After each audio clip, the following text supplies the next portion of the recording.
has started installation of tens of thousands of panels that will power its multi-million-dollar photovoltaic farm at Trenton, St. Lucie. Ryan Broom has that story. The Barbados Light and Power's new photovoltaic farm in Trenton, St. Lucie is expected to be pushing out energy by the end of July. The plant will push about 10 megawatts of power out, and that's about 2.2% of the annual usage. A business report team recently got an opportunity to check out the ongoing work at the St. Lucie site. The Light and Power's Director of Operations, Johan Graves, says they're on schedule for the first outflow of electricity by July. He says 44,000 panels would have been installed by then. Haven't started actual work here on the site in January this year. We have progressed quite well.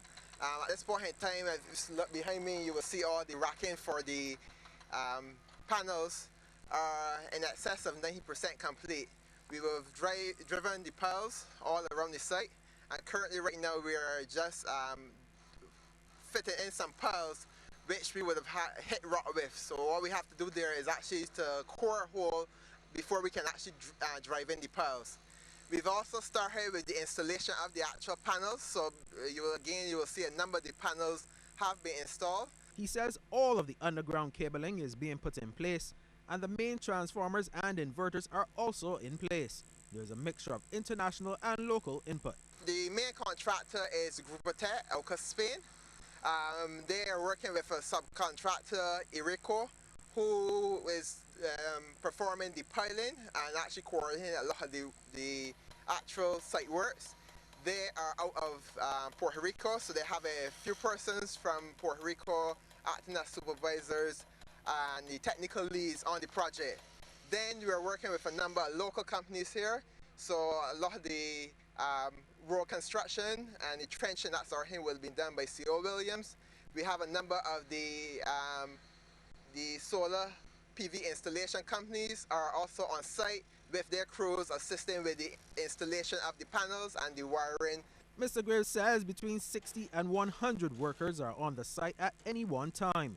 He also says that the project has enabled local companies involved in photovoltaic services to gain invaluable experience. We have local personnel working alongside some of the technical teams who came in for this project.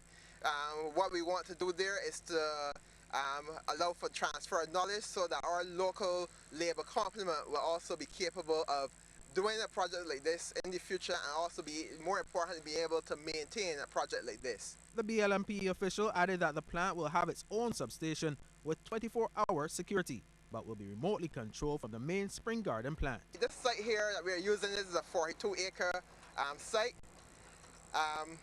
It is to generate 10 megawatts. That will equate to about 2.2% of our annual energy on island.